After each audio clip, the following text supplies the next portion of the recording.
Hello viewers, how are you all? Welcome to GK Perfect. Nickname of famous Assamese person. আজি আমাৰ ভিডিঅ'টোৰ topic আৰু already আমি ইয়াৰ ওপৰত কিছুদিন আগতে এটা ভিডিঅ' বনাইছিলোঁ আৰু আজিৰ এই ভিডিঅ'টো হ'ল আমাৰ আগৰ ভিডিঅ'টোৰ নেক্সট পাৰ্ট। আজি আমি আকৌ কেইগৰাকীমান অসমৰ বৰেণ্য ব্যক্তিৰ ছদ্মনাম আৰু লগতে তেওঁলোকৰ জীৱনৰ কিছু কথা জানিবলৈ চেষ্টা কৰিম। লাইক কোনে কিমান চনত কি এৱাৰ্ড পাইছিল, কোনে কিমান চনত অসম সাহিত্য সভাৰ সভাপতি হৈছিল, তেনেকুৱা কিছু কথা আজি আমি ইয়াত ডিছকাছ কৰিম। তেনেহ'লে ব'লা আজিৰ এই ভিডিঅ'টো আৰম্ভ কৰোঁ।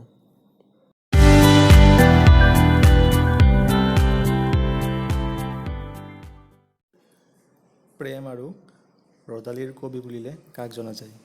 প্ৰেম আৰু ৰদালিৰ কবি বুলি আমি জানো হীৰেণ ভট্টাচাৰ্য।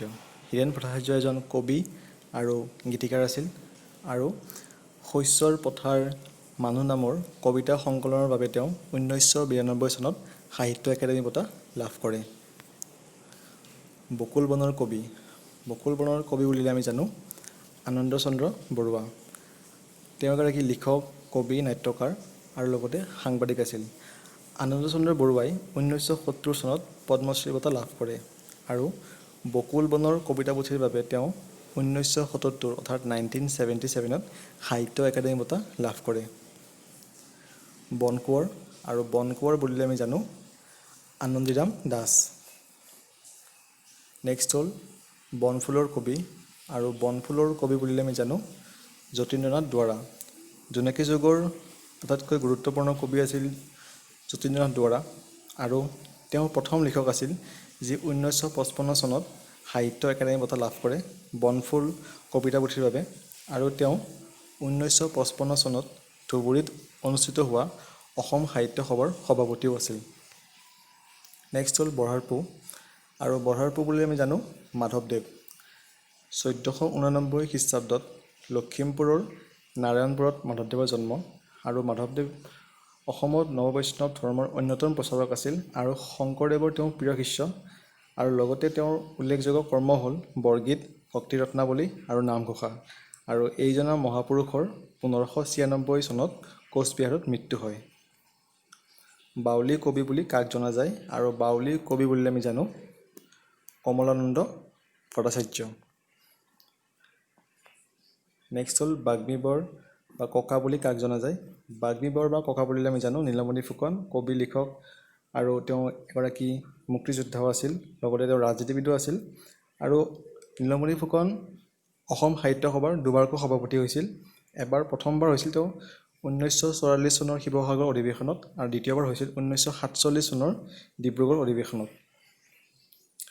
বিদ্ৰোহী কবি বুলিলে আমি জানো প্ৰসন্নলাল চৌধুৰী।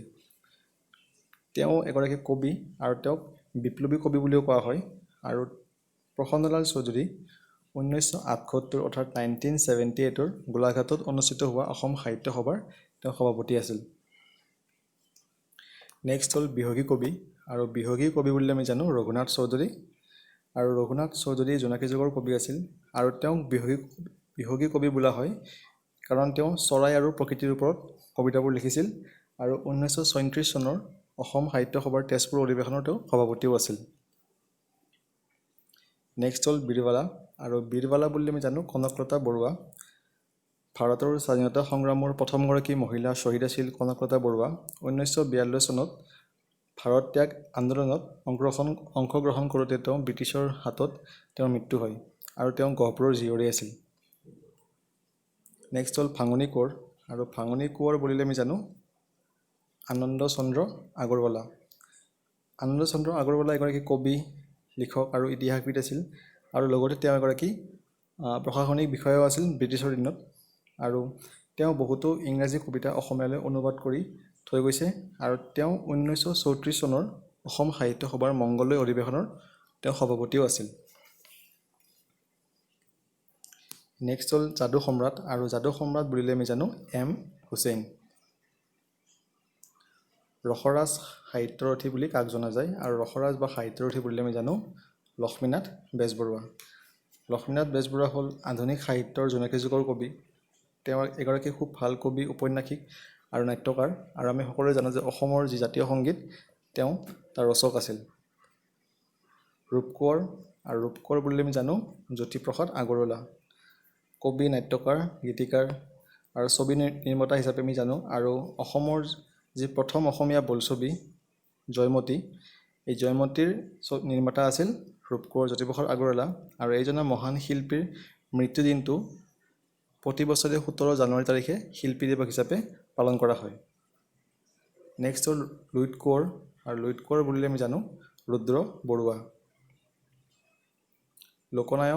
লোকনায়ক বুলি জনা যায় অমীয়া কুমাৰ দাসক।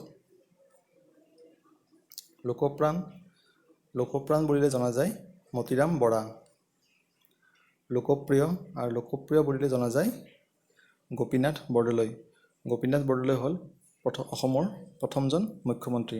স্বাধীন ভাৰতৰ পিছত অসমৰ প্ৰথম মুখ্যমন্ত্ৰী আছিল গোপীনাথ বৰদলৈ। লোকবন্ধু বুলিলে জনা যায় ডাক্তৰ ভুৱনেশ্বৰ বৰুৱা। লৌহমানৱ বুলিলে জনা যায় বিষ্ণুৰাম মেধি।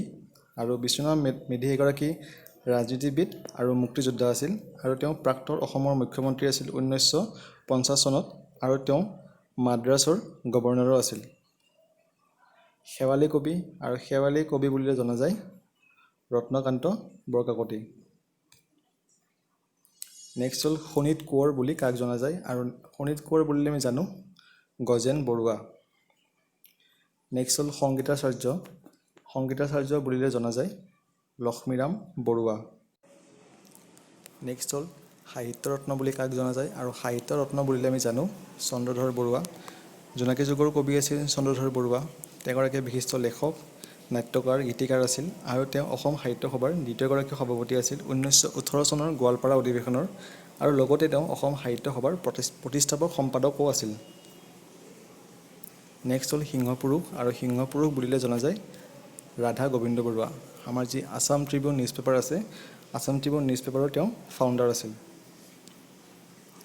নেক্সট হ'ল ৰঙা জীয়াৰ কবি বুলি কাক জনা যায়, আৰু ৰঙা জীয়াৰ কবি বুলিলে আমি জানো মহিম বৰা। আৰু মহিম বৰা আছিল এগৰাকী লিখক, শিক্ষাবিদ, আৰু তেওঁ 1984 চনৰ অৰ্থাৎ 1984 ডুমডুমা অসম সাহিত্য সভাৰ অধিৱেশনৰ তেওঁ সভাপতি আছিল। আৰু 2011 চনত মহিম বৰাই পদ্মশ্ৰী বঁটা লাভ কৰে, আৰু 2001 চনত তেখেতে সাহিত্য একাডেমী বঁটা লাভ কৰিছিল। আৰু অসম সাহিত্য সভাই তেখেতক 2007 চনত সৰ্বোচ্চ সন্মান সাহিত্য আচাৰ্য প্ৰদান কৰে। নেক্সট হ'ল সেউজ কোঁৱৰ, আৰু সেউজ কোঁৱৰ বুলিলে আমি জানো পৰাগধৰ চলিহা। নেক্সট হ'ল সংগীত সূৰ্য বা সংগীত সম্ৰাট বুলিলে কাক জনা যায়, আৰু সংগীত সূৰ্য বা সংগীত সম্ৰাট বুলিলে আমি জানো ডক্টৰ ভূপেন হাজৰিকা। আৰু ডক্টৰ ভূপেন হাজৰিকাই সংগীতৰ জৰিয়তে অসমীয়া সংগীত জগতখন জাকত জিলিকা কৰি থৈ গৈছে। বহুতো কালজয়ী গীত তেওঁ ৰচনা কৰিছিল, আৰু তেওঁ অসমৰ লগতে বিভিন্ন ভাষাৰ সংগীত তেওঁ ৰচনা কৰিছিল, লগতে তেওঁ হিন্দী ছবি জগততো কাম কৰিছিল। এইজনা মহান শিল্পীৰ 2011 চনত তেওঁৰ মৃত্যু হয়, আৰু মৃত্যুৰ পিছত তেওঁক ভাৰত চৰকাৰে 2012 চনত পদ্মবিভূষণ সন্মান দিয়ে, আৰু 2019 চনত ভাৰত চৰকাৰে তেওঁক মৰণোত্তৰভাৱে ভাৰত ৰত্ন বঁটা প্ৰদান কৰে। আৰু ডক্টৰ ভূপেন হাজৰিকাই 1977 চনত পদ্মশ্ৰী, 1992 চনত দাদা চাহেব ফাল্কে বঁটা, আৰু 2001 চনত তেওঁ পদ্মবিভূষণ সন্মান দিয়ে। আৰু অসমৰ এই ব্যক্তিসকলৰ ছদ্মনামৰ এই ভিডিঅ'টো আজি ইমানতে অন্ত পৰিল। আমি পৰৱৰ্তী সময়ত আৰু কিছু ব্যক্তিৰ ছদ্মনাম আৰু লগতে তেওঁলোকৰ বিষয়ে কিছু কথা জনাৰ চেষ্টা কৰিম। আৰু আজিৰ এই ভিডিঅ'টো ইমানতে সমাপ্ত কৰিল। তোমালোকে আগৰ ভিডিঅ'লৈ অপেক্ষা কৰা। যদি এই ভিডিঅ'টো চাই ভাল পালা, তেনেহ'লে ভিডিঅ'টো লাইক কৰা, শ্বেয়াৰ কৰা, আৰু আমাক কমেণ্ট কৰি জনোৱা আগলৈ আৰু তোমালোকে কেনেকুৱা টপিকৰ ওপৰত কুৱেশ্যন বিচাৰা। যিসকলে আজি আমাৰ চেনেলটো প্ৰথমবাৰৰ বাবে ভিজিট কৰি আছে, তোমালোকে সোনকালে আমাৰ চেনেলটো ছাবস্ক্ৰাইব কৰা, আৰু আগলৈ এনেকুৱা ভিডিঅ' পাই থাকিবলৈ বেল আইকনটো প্ৰেছ কৰিব নাপাহৰিবা। তোমালোকে আমাক ফেচবুক আৰু টেলিগ্ৰামতো ফ'ল' কৰিব পাৰা। Thanks for ৱাটছিং।